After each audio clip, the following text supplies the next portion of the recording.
여보, 저 사람 수진이 남자친구 아니에요? 자네가 왜 여기에 있나? 말 좀 해봐. 아니, 아버님, 어머님이 어떻게 여기에? 수진아, 이 결혼은 절대 안 된다. 급이 안 맞는 집안이랑은 상종 자체를 하면 안 되는 거야. 수진아, 오해야. 지금 어머님, 아버님께서 오해하고 계시는 거야. 저번에 두 분께서 보신 거 그거 저 아니에요. 정말이에요. 제발 믿어주세요. 엄마는 왜 멀쩡한 사람을 나쁜 사람으로 몰고 가세요? 태준 씨 절대 그런 사람 아니에요. 넌 평생 키워준 부모보다 몇 개월 잠깐 만난 저놈 말을 믿겠단 거니?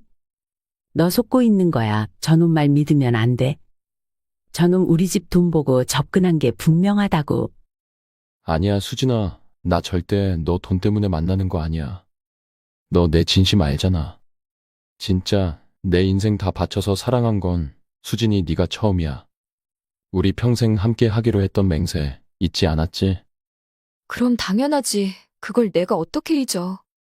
엄마, 누가 돈이 더 많은 게 뭐가 중요해요. 더 여유로운 쪽이 배려하면서 살면 되죠. 그런 게 결혼이잖아요. 배려하고 베풀면서 살라고 그럼 언젠가는 내 복으로 다 돌아온다고. 아빠 엄마가 저한테 그렇게 가르치셨잖아요. 아니에요? 아니, 그건 하지만 내가 네 아빠랑 뭘 받는 줄 알아? 네 남자친구가 글쎄. 여기 정미 씨 부부가 딸의 결혼을 뜯어 말리고 있습니다. 예비 사위 될 사람의 뭔가를 본 것 같은데요. 예비 사위의 말대로 정미 씨 부부가 오해를 했던 것은 아닐까요?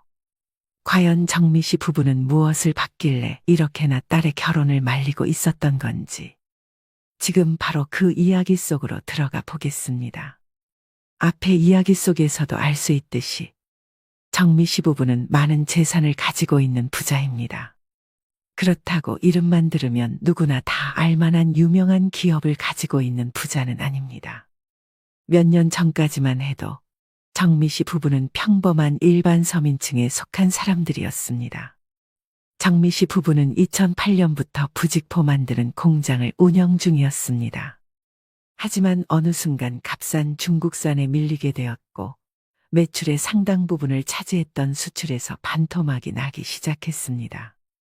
정미 씨가 이쯤에서 공장을 정리하자고 하였지만 남편 중현 씨는 매번 1년만 더 운영해보자며 정미 씨를 설득했고 공장을 손에서 놓지 못했습니다.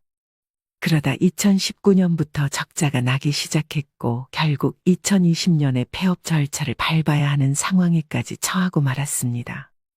벼랑 끝으로 몰리게 되자 정미 씨와 남편은 어쩔 수 없이 지금이라도 공장을 싼 값에 빨리 넘기는 것이 낫겠다고 결론을 내렸습니다. 그러던 어느 날 정미 씨와 남편은 집에서 저녁을 먹으며 뉴스를 보고 있었습니다. 한참 뉴스를 시청하던 중 갑자기 남편의 시선이 화면에 고정되었습니다. 그의 눈빛은 한순간 놀라움으로 가득 차오르기 시작했습니다. 과연 남편의 마음을 사로잡은 것은 무엇이었을까요? 오, 바로 저거야. 아이, 깜짝이야. 밥 먹다 말고 갑자기 왜 그래요? 뭘 봤는데? 내가 방금 아주 기발한 아이디어가 떠올랐거든? 여보, 우리 공장 안 팔아도 돼. 그리고 우리 엄청 부자 될지도 몰라. 그러면서 남편은 정미 씨에게 앞으로의 계획을 털어놓았습니다. 정미 씨는 남편의 말에 반신반의했지만 결국 한 번 더 남편을 믿기로 했습니다. 그리고 그 후부터 신기한 일들이 연이어 벌어지기 시작했습니다. 남편이 말한 대로 세상이 변해가기 시작했고 정미 씨 부부는 상상도 못한 엄청난 돈을 벌기 시작했습니다. 과연 그들을 부자로 만들어준 것은 무엇이었을까요? 그것은 바로 마스크였습니다. 그때는 2020년 전 세계적으로 코로나가 퍼지기 시작했던 때였습니다. 마스크의 주재료가 부직포였기 때문에 정미 씨의 남편은 발빠르게 마스크 만드는 기계를 들여와 공장을 가동하기 시작했습니다. 전 세계적으로 많은 기업들이 적자를 보는 상황에서 국내에서는 마스크 품귀 현상으로 대박이 터지게 되었고 엄청난 돈을 벌 수 있었습니다. 그리고 그 돈으로 당시 급매로 나온 부동산과 주가가 많이 떨어진 주식들을 대량으로 매수했습니다. 코로나가 끝나고 얼어붙었던 부동산 시장과 주식 시장이 다시 되살아나자 집과 건물 가격이 몇 배로 올랐고 주식 가격도 천정부지로 올랐습니다. 남편의 재빠른 판단과 성구한 덕분에 위기를 기회로 바꿀 수 있게 되었고, 그렇게 대한민국 상위 0.1%의 부자가 될 수 있었습니다. 한순간 벼락부자가 되었지만 정미 씨 부부는 그 전과 똑같이 생활하고 있습니다. 주변에 자랑하거나 우쭐대지 않았고, 사치를 부리지 않으며 대부분의 돈을 은행에 저축하면서 겸손하면서도 검소한 생활을 이어나갔습니다. 사람 사는 것 다 똑같듯이 아무 걱정 없이 편안하게 살아온 정미 씨에게도 단 하나의 걱정거리가 있었습니다. 바로 막내딸 수진 씨의 결혼이었죠. 수진 씨가 30 중반에 접어들자 정미 씨는 자신의 젊은 날이 떠오르며 점점 초조해지기 시작했습니다. 정미 씨는 과거에 부모님의 반대로 첫사랑과 결혼하지 못했습니다. 일반적인 부모들이 딸의 의사와 상관없이 아무 남자와 결혼시키려 했던 것과는 달리 정미 씨의 부모님은 단 한 번의 만남으로 딸을 시집 보내려 하지 않았고 사윗감 선택에 매우 신중했습니다. 정미 씨의 어머니는 들어오는 선자리를 마다하지 않으며 정미 씨에게 모든 만남을 경험하게 했습니다. 선자리에서 정미 씨의 마음에 들게 되면 그 사윗감들은 정미 씨의 아버지가 하는 2차 테스트를 통과해야 했습니다. 이 2차 테스트는 사윗감에게 술을 먹여보고 그의 술버릇을 살펴보는 것이었죠. 하지만 술을 마시기도 전에 어디 감히 사위 될 사람을 간보는 거냐며 시댁을 우습게 하는 집안과는 결혼할 수 없다고 뒤도 안 보고 나가버리는 남자들도 있었습니다. 급기야 술상까지 엎어버리는 사람들도 있었죠. 또 어떤 사윗감들은 어이 김씨 나랑 화투 한 판 어때? 라며 정미 씨 아버지에게 반말을 하기도 했습니다. 하지만 지금 말할 이 술주정에 비하면 반말하는 술주정은 양반이었습니다. 어떤 남자들은 정미 씨와 정미 씨 어머니를 술집 여자로 대하듯 저질스럽게 행동했습니다. 어이, 거기 마담이랑 아가씨, 이리 와서 앉아봐. 아이 참, 얼른 와서 노래 좀 불러보래도? 아, 팁 안 줬다고 그러는구나? 내가 깜빡했네. 그래. 자, 여기다 꽂아줄게. 하면서 정미 씨의 가슴에다 돈을 꽂으려는 남자도 있었습니다. 어떻게 된 게 죄다 노름 좋아하고 주색 밝히는 놈들 뿐이야. 그러게요. 아무한테 덜컥 보냈다가 정미 인생 큰일 난다니까요. 사윗감들이 줄줄이 탈락하자 정미 씨도 슬슬 걱정이 커졌습니다. 부모님의 마음도 충분히 이해가 되었지만 이렇게 가다간 영영 결혼을 못할 것만 같았습니다. 그리고 다음번 남자마저 테스트에 통과하지 못한다면 내 운명은 절에 들어가 비구니가 되어야 하는 운명이구나라 여기고 머리를 전부 밀어버리고 절에 들어가기로 결심했습니다. 대망의 마지막 남자는 아쉽게도 여자들이 반할 만한 외모의 소유자는 아니었습니다. 수줍음이 많고 말주변도 없었으며 선보는 내내 무엇이 그렇게 부끄러웠는지 얼굴이 벌개져서 연신 땀을 닦아대기 바빴습니다. 정미 씨가 묻는 말에 어쩔 줄 몰라 말도 버벅였습니다. 하지만 정미 씨는 오히려 그런 모습이 귀엽게 느껴졌습니다. 아버지와의 술자리에서도 가족들이나 정미 씨에게 무리하게 굴지 않았고 술을 3잔 마신 후 그대로 쓰러져 골아떨어졌습니다. 그렇게 정미 씨는 남편과 100년 가약을 맺고 슬아의 아들 2과 딸 1를 낳았습니다. 부모가 되어보니 그제서야 부모님의 심정을 온전히 헤아릴 수 있게 되었습니다. 그래서 자신이 받은 사랑을 딸 수진 씨에게 고스란히 전해주며 딸을 정말 귀하게 키워야겠다고 다짐했습니다. 자식들 중에서 어릴 때부터 야무진 성격을 보였던 수진 씨는 커서도 정미 씨 부부에게 큰 힘이 되는 자식이었습니다. 공장이 어려워지면서 그 흔한 학원 하나, 과외 하나 시켜주지 못했을 때에도 수진 씨는 정미 씨 부부를 한 번도 원망하지 않았습니다. 혼자 힘으로 원하는 대학에 수석으로 입학했고 그렇게 대학을 졸업할 때까지 4년 내내 장학금을 받았습니다. 그리고 졸업 후 수석 연구원이 될 때까지도 정미 씨 부부에게 손 한 번 벌리지 않았습니다. 정말로 자기 삶을 스스로 챙길 줄 알고 부모님의 어려움도 헤아리는 기특한 딸이었습니다. 하지만 어째서인지 결혼에는 도통 관심이 없어 보였습니다. 엄마, 난 지금 연애할 마음이 없어요.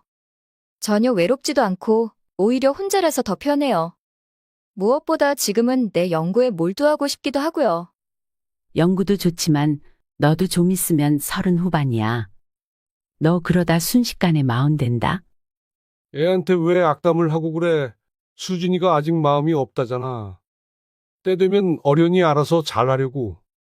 그리고 요즘은 결혼 늦게 하는 거 흠도 아니야. 여자가 능력되면 결혼 안 하고 혼자 살아도 되지. 그치, 수진아? 아이고, 우리 막내딸 결혼하지 말고 이 아버지랑 평생 같이 살자. 아니, 이 사람이? 그게 딸한테 할 소리예요? 딸 수진 씨는 자신의 경력과 꿈을 우선시하며 독립적인 삶을 즐기고 있었습니다. 정미 씨는 여전히 걱정스러웠지만 이내 그런 마음을 접고 딸의 선택을 존중하기로 하였습니다.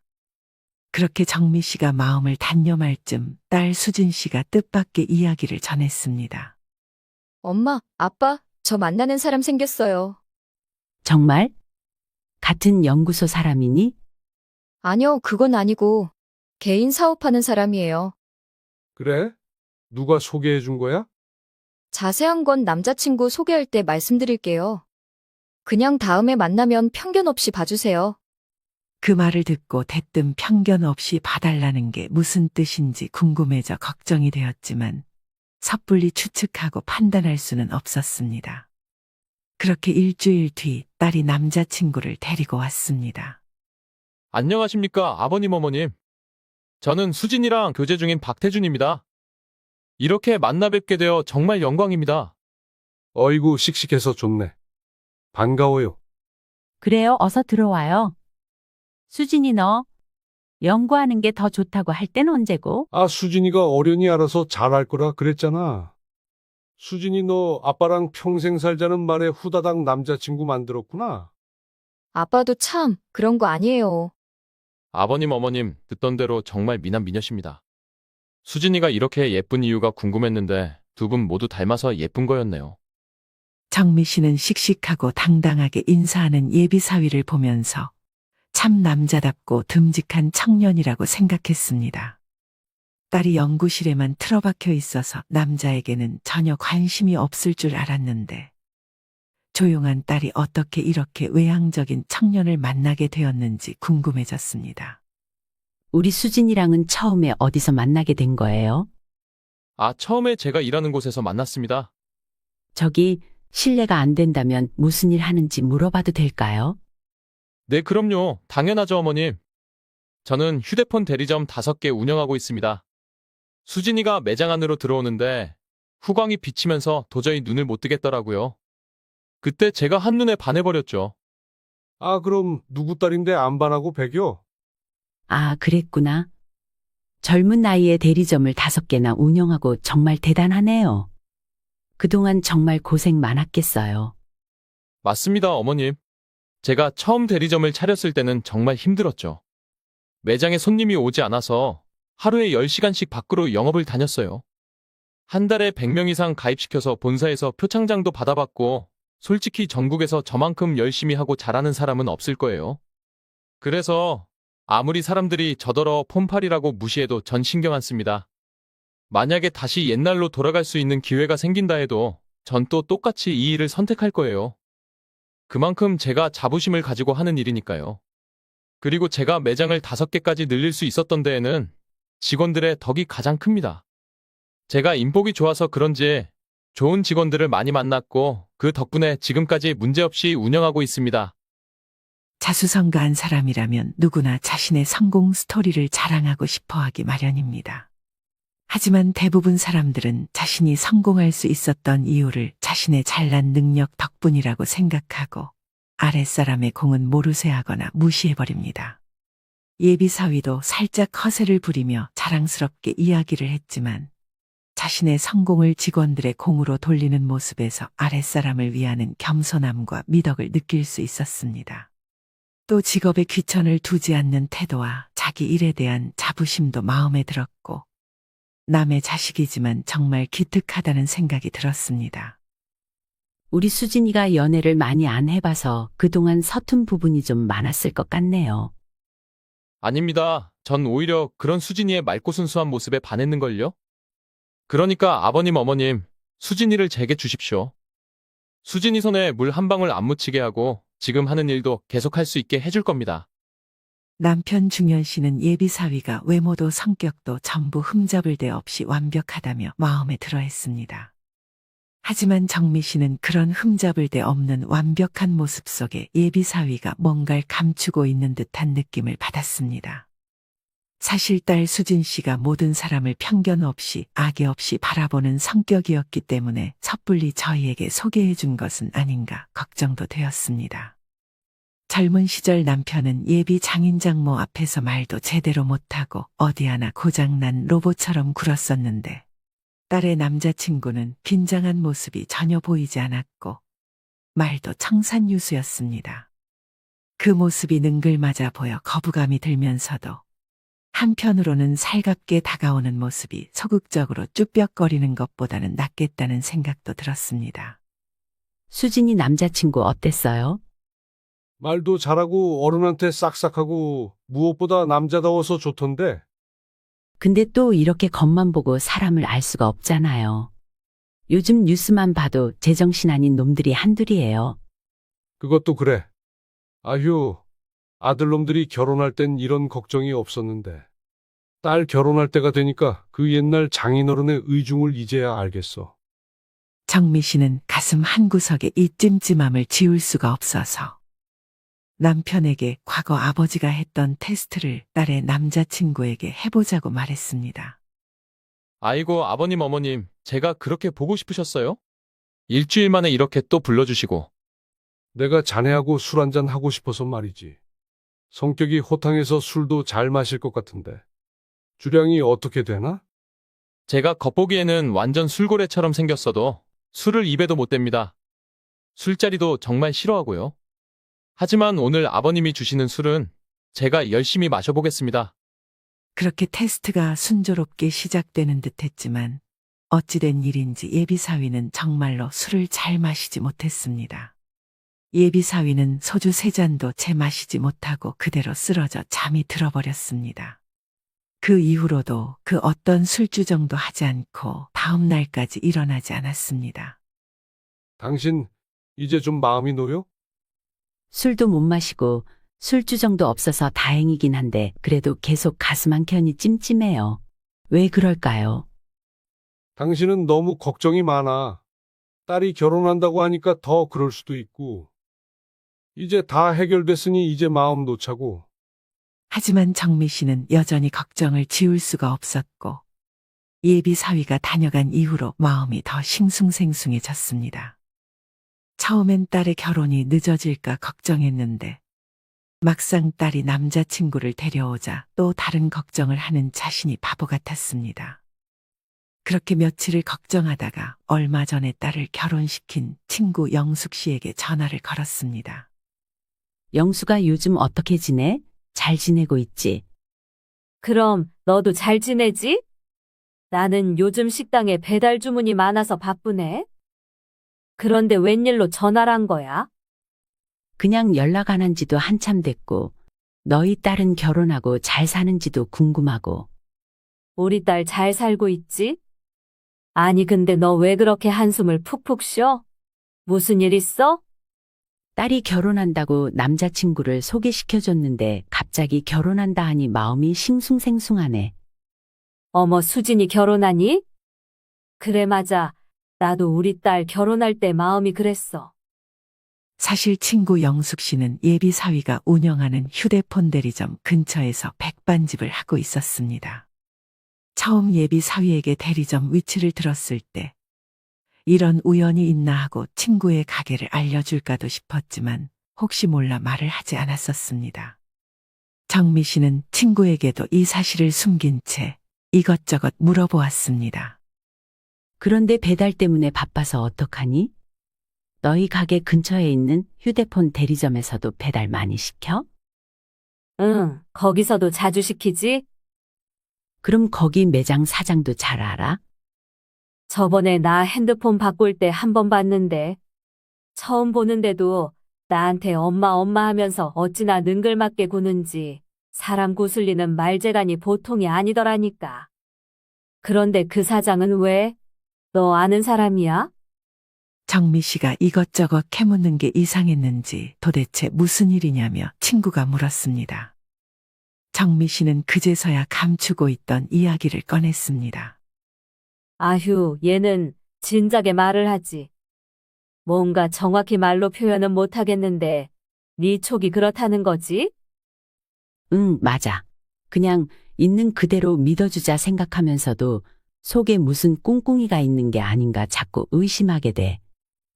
드라마처럼 나도 사람 써서 속 시원하게 알아볼까 생각도 해봤는데 아무리 생각해도 그건 죄책감 들 것 같고. 만약에 그렇게 알아봤다가 내가 괜한 사람 오해해서 그 사람이 수진이한테 헤어지자 하면 수진이가 날 얼마나 원망하겠어. 죄책감은 무슨? 너 죄책감 걱정하다가 수진이 인생 망칠 일 있어? 너 명자 언니 알지? 그 언니 요즘에 왜 모임에 안 나오는 줄 알아? 그러게 언니가 요즘 통 모임에 안 나오더라. 연락해도 전화도 안 받고. 명자 언니도 참 안 됐지. 사실 딸이 사위한테 맞아서 난리도 아니었어. 그래서 그놈한테 이혼하자 했더니 그 못된 놈이 글쎄 이혼 못 해준다 협박하면서 손주를 데리고 도망가 버렸다는 거야.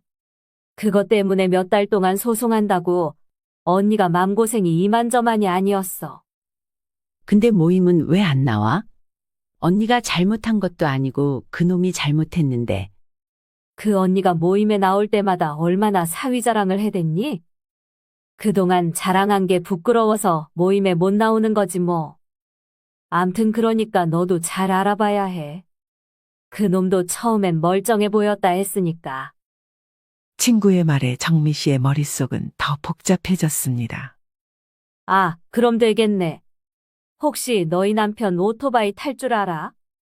응, 우리 남편 젊을 때 늘 하던 게 오토바이 배달이었는데. 근데 왜? 잘 됐네. 그럼 며칠 동안 우리 가게에 와서 그 예비사위 지켜보는 게 어때? 어차피 너랑 남편 시간도 남아돌잖아. 너는 가게에 있다가 그 사람 오면 숨어서 지켜보고 배달 들어오면 너희 남편이 가서 쓱 보고 오면 되겠다. 한 일주일 정도 지켜보면 되지 않겠어? 어때? 친구의 제안은 나쁘지 않은 제안이었고 남편도 흔쾌히 동의했습니다. 그렇게 정미 씨 부부는 다음 날부터 친구 가게로 출근했습니다. 정미 씨는 위생모와 마스크를 쓰고 주방에서 설거지를 했고 정미 씨의 남편은 뿔테 안경과 마스크로 얼굴을 가렸고 그 위에 헬멧을 썼습니다. 말 안 하면 못 알아보겠는데 설마 우릴 알아보겠어? 하지만 이튿날까지 아무 소득이 없었습니다. 예비 사위는 식당에 와서 밥을 먹지 않았고 배달을 가도 예비 사위를 볼 수 없었습니다. 그러다 3일째 되는 날 식당으로 바로 전화가 왔습니다. 정미야, 방금 전화한 사람 너희 예비사위 같은데? 수진이 아빠, 제가 얼른 만들어줄 테니까 배달 가보세요. 정미 씨의 남편은 떨리는 마음으로 배달을 갔습니다. 포장한 음식을 들고 매장 안으로 들어서자 예비 사위가 눈에 들어왔습니다. 그러자 예비 사위는 남편을 보고 잠깐 기다리라는 듯 거만하게 손을 까딱거렸습니다. 어이, 이봐요, 아줌마. 그쪽 어머님께서 분명히 이 모델로 한다 하셨다니까요? 나는 해달라는 대로 개통해드린 것 뿐이라고. 할머니가 말해보세요. 할머니가 이거로 해달라고 했잖아요. 웜에 보소. 말이 되는 소리를 해야지. 눈도 지대로 잘 안 보이는 노인네한테 아그들이 살만한 200만 원짜리 핸드폰을 보여줘 놓고는 이것이 눈탱이가 아니면 무엇이란 말이오. 걷다가 쓸데없는 거 이것저것 다 때려 넣어갖고 달에 20만 원씩 요금이 나오는 게 말이 되냔 말이여 시방. 안 되겠어. 나가 지금 당장 경찰에 신고해볼란 게. 내 마음대로 하세요. 여기 CCTV에 할머니가 웃으면서 핸드폰 들고 나가는 거 다 찍혔으니까요. 난 강제로 팔아먹은 적 없습니다. 어메요, 도대체 여기에 뭐 던다고 온 거요? 여기 핸드폰 가게가 나이든 노인네들 등쳐먹는다고 동네에 소문이 싹 다 나불었는디. 허벌나게 노인정 댕기면서 그런 것도 몰랐다요? 아휴, 갑시다. 일나요. 당신 명심이요? 세상 그따위로 살면 천벌 받아야. 네, 가세요. 멀리 안 나갑니다. 아우, 진짜. 진상들 드디어 갔네. 야, 임마. 그러니까 내가 눈탱이도 사람 봐가면서 적당히 칠했잖아. 그래도 사장님 제가 크게 한 건 했잖아요. 그래, 잘했다, 임마. 하하씨, 밥 다 식었겠네? 어이, 딸배, 거기 멀뚱히 서 있지 말고 여기로 가져와. 정미 씨의 남편은 자기를 부르는 소리인지도 모르고 가만히 서 있었습니다. 야, 딸배, 귀 막혔어? 갖고 온 거 여기다 놔두라고. 아, 예, 죄송합니다. 그럼 맛있게 드세요. 남편 중현 씨는 자신이 본 광경을 믿을 수가 없었습니다. 자신이 본 것을 정미 씨에게 이야기하자 정미 씨도 입을 막았습니다. 뭐 더 두고 볼 필요가 있어? 지금 당장 수진이한테 전화해서 헤어지라고 해. 확실한 증거가 없는데 수진이가 납득을 하겠어요? 남자친구한테 보통 푹 빠진 게 아닌 것 같은데. 그럼 어쩌잔 말이야? 며칠 더 지켜보면서 확실한 증거를 만들어 두자고요. 다음 날이 되어 예비사위는 또 배달을 시켰습니다.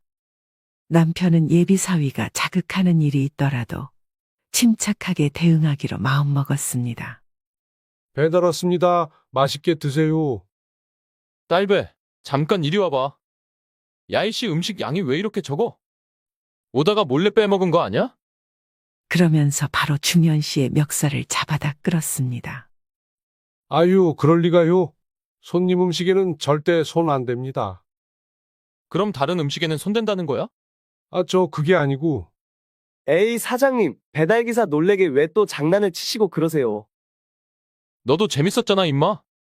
어이, 딸배, 뭘 또 그렇게 겁을 먹어? 내가 농담 한번 해본 거야.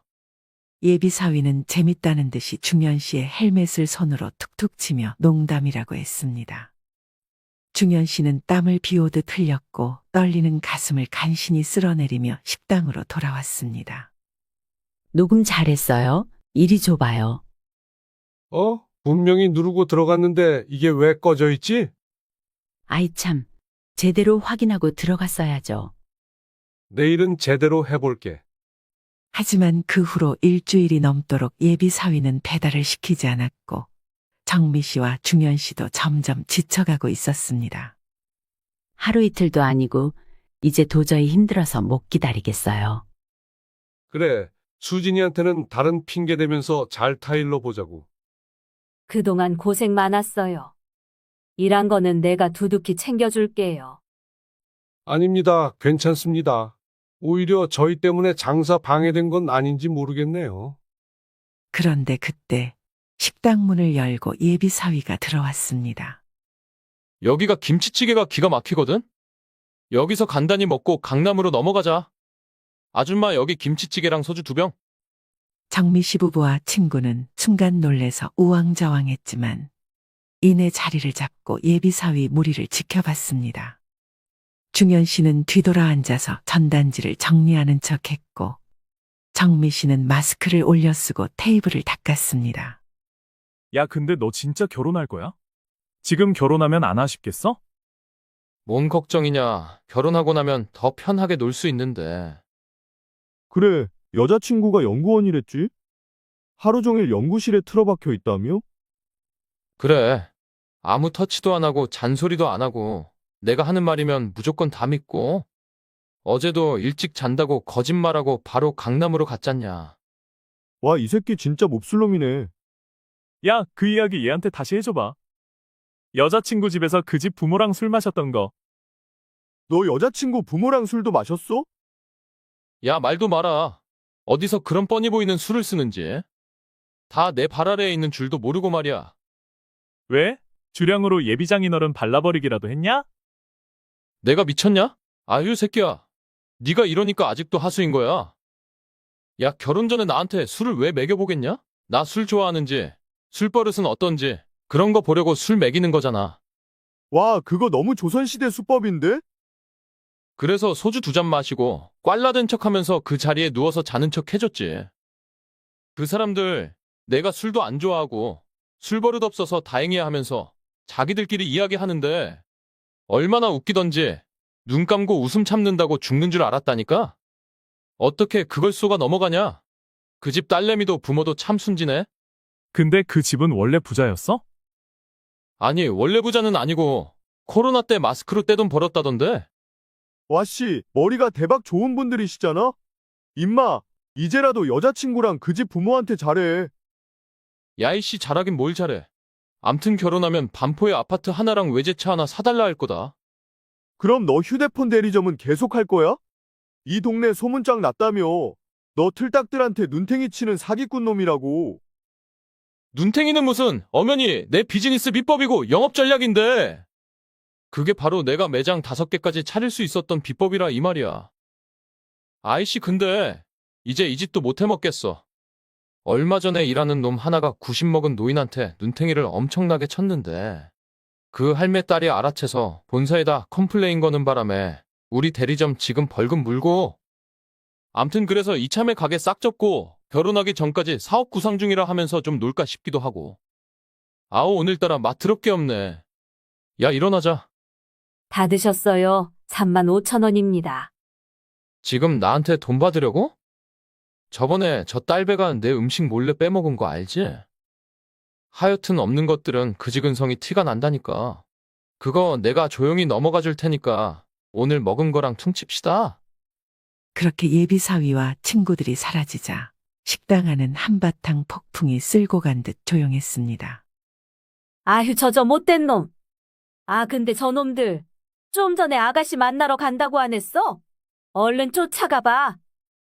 정미 씨와 중현 씨는 예비 사위를 조용히 뒤쫓았습니다. 저놈 저거 지금 술 마셔놓고 운전대 잡는 거야. 차에 타는 폼이 음주운전이 한두 번이 아닌 것 같은데. 위험하게 칼치기까지 하잖아. 아주 더러운 짓은 골라서 다 하고 있네. 그렇게 예비 사위가 위험천만하게 도로를 누비며 도착한 곳은 서울 강남의 한 클럽이었습니다. 예비 사위와 일행이 차에서 내리자 클럽 앞에 서 있던 여자들이 달려왔습니다. 오빠 왜 이제 왔어? 내가 얼마나 기다렸는데. 자기 많이 기다렸어? 얼른 들어가자. 예비 사위는 그 여자의 허리를 감싸고 클럽 안으로 들어갔습니다. 그런데 이윽고 그 둘은 다시 클럽 밖으로 나오더니 바로 옆에 있는 모텔로 들어갔습니다. 저놈이 진짜 안 되겠어. 내가 쫓아가서 다리몽댕이를 확 그냥 분질러 버려야지. 됐어요. 그럴 가치도 없는 놈이에요. 정미 씨는 이제 모든 것이 끝이 났다 생각했습니다. 집으로 온 정미 씨 부부는 딸 수진 씨를 불러 앉혔습니다. 그리고 자신들이 목격한 것들을 딸에게 모두 이야기해 주었습니다. 모든 것을 빠짐없이 말해 주었지만 돈을 보고 딸에게 접근했다는 사실은 차마 말할 수 없었습니다. 딸 수진 씨는 충격을 받은 듯 두 손으로 얼굴을 감쌌고 도저히 믿을 수 없다는 표정을 지었습니다. 마지막 한 올의 희망이라도 기대해 보려는 듯 수진 씨가 정미 씨에게 물었습니다. 엄마 아빠가 제대로 보신 거 맞아요? 다른 사람이랑 착각한 거 아니고요? 수진아, 가슴은 아프겠지만 그 사람한테서 마음 정리해. 딸이 절망하는 모습을 보며 정미 씨는 가슴이 미어졌습니다. 딸의 가슴에 대못을 박은 것 같아 후회가 밀려왔습니다. 그토록 알고 싶었던 예비 사위의 실체를 알게 되었음에도 마음이 개운치 않았습니다. 차라리 몰랐다면 어땠을까? 자신이 찜찜해하지 않았더라면 어땠을까 하는 죄책감이 가슴을 짓눌렀습니다. 단지 예비 사위의 인성이 어떤지 알아보려고 했던 것이었는데 이렇게까지 뼛속 깊이 형편없을 줄은 꿈에도 몰랐으니까요. 하지만 그런 사람이 딸의 남편이 된다면 딸은 평생 눈물로 살아야 했을 것입니다. 이 한 번의 고통으로 딸을 지옥에서 구해냈다고 생각하며 다시금 마음을 굳게 다잡았습니다. 그렇게 모든 것이 끝나는 줄 알았습니다. 그런데 며칠 뒤 딸 수진 씨가 저녁을 먹자며 정미 씨에게 전화를 했습니다. 마음고생이 심했을 텐데 딸이 다시 씩씩하게 일어난 것 같아 마음이 놓였습니다. 정미 씨와 중현 씨는 나갈 채비를 하며 옷매무새를 다듬고 있었습니다. 그리고 얼마 지나지 않아 현관문 벨이 울렸습니다. 수진이 왔나 보네. 중현 씨가 문을 열자 갑자기 딸 뒤에서 예비사위가 불쑥 튀어나왔습니다. 중현 씨의 얼굴에선 웃음이 사라졌고 순식간에 분노가 치밀어 올랐습니다. 아버님 많이 기다리셨죠? 시장하실 텐데 얼른 가시죠. 오늘 제가 맛있는 거 사드리겠습니다. 예비사위가 딸을 어떻게 꼬드겼는지 함께 집으로 찾아온 것이었습니다. 아니, 네 놈이 여길 왜 와?